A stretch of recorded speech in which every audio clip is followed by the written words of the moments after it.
Good evening. Welcome to Talking Pigskin Week 3 edition. Last week I went 4-1.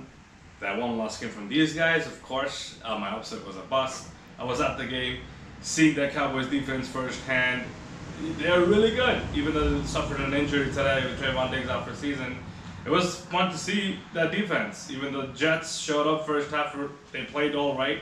And then second half, Zach Wilson turned to Zach Wilson. You can't, expect much from someone who probably does not belong in the NFL. So, again, it's going to be a long season for our Jet fans, but hey, at least I still got these picks to do, right? Let's start with Week 3 picks. First game, of course, the New England Patriots coming into MetLife Stadium to take on the New York Jets. The Jets are back on their normal slot at 1 o'clock Eastern Time.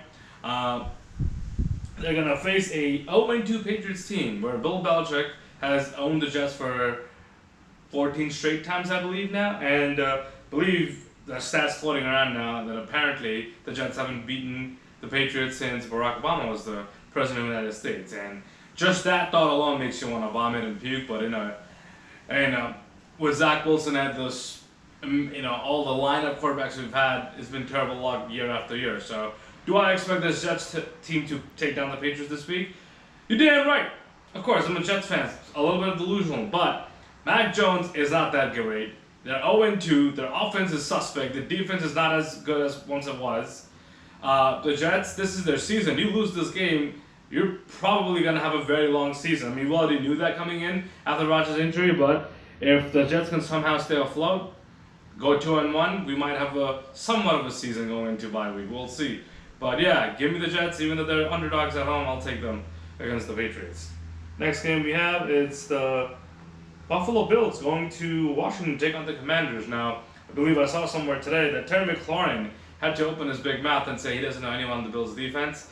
Yeah, Micah Hyde, Jordan Poyer, Greg Russo, and then Ted D-Line will have something to say about that when they face them. They don't need to make life harder for Sam Howell. He has been all right. Eric Bieniemy has been doing a great job with the Commanders' offense. Defense has been playing all right, but they don't need to give Buffalo Bills Wilson more material. They shut down the Raiders as expected, even though the Raiders went down the field and scored in the first possession. After that, it was all Bills. Josh Allen found his groove back again. Only the Jets apparently know how to handle them.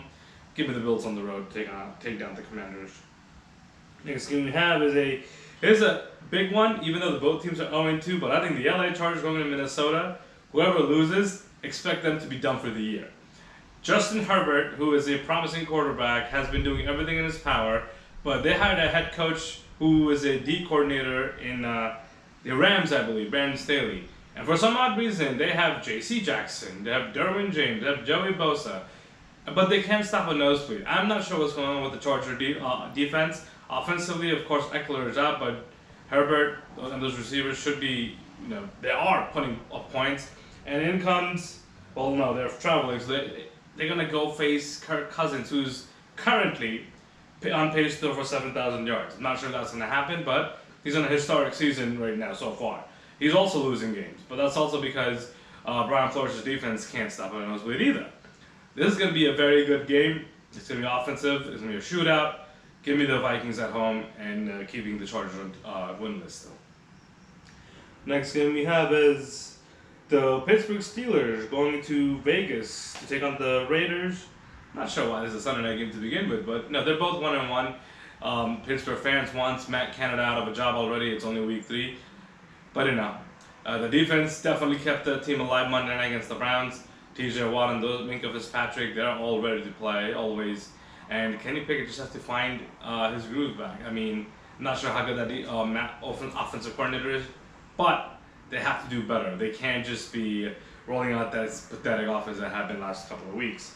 And the Raiders, Jimmy Garoppolo, let's face it, they scored 17 points week 1 and 10 points last week. I mean, he is exactly who we think he is. And Devontae Adams is supposed to help him, but he can't do anything if he can't get him the ball. Give me the Steelers on the road for this one. Next game we have is the final game.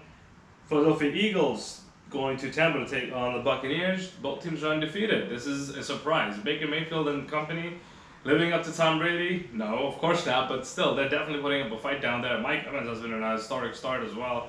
For someone who is not going to get a contract extension, he's definitely playing hard, so good for him. Baker Mayfield, he's having a good year so far. If they can keep it going on the offensive side of the ball, that'd be great.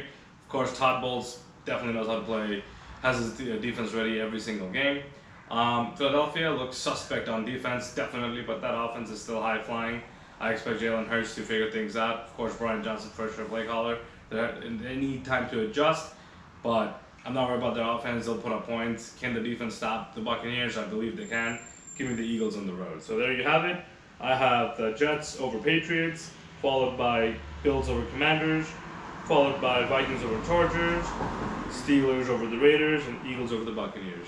My lock up the week this week is definitely the Kansas City Chiefs because they're taking on the Chicago Bears. And let's face it, the Bears are going nowhere.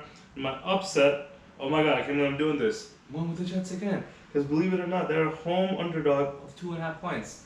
Let's see if they can pull it off this week. And Zach Wilson, please, just don't mess it up. See you guys next week.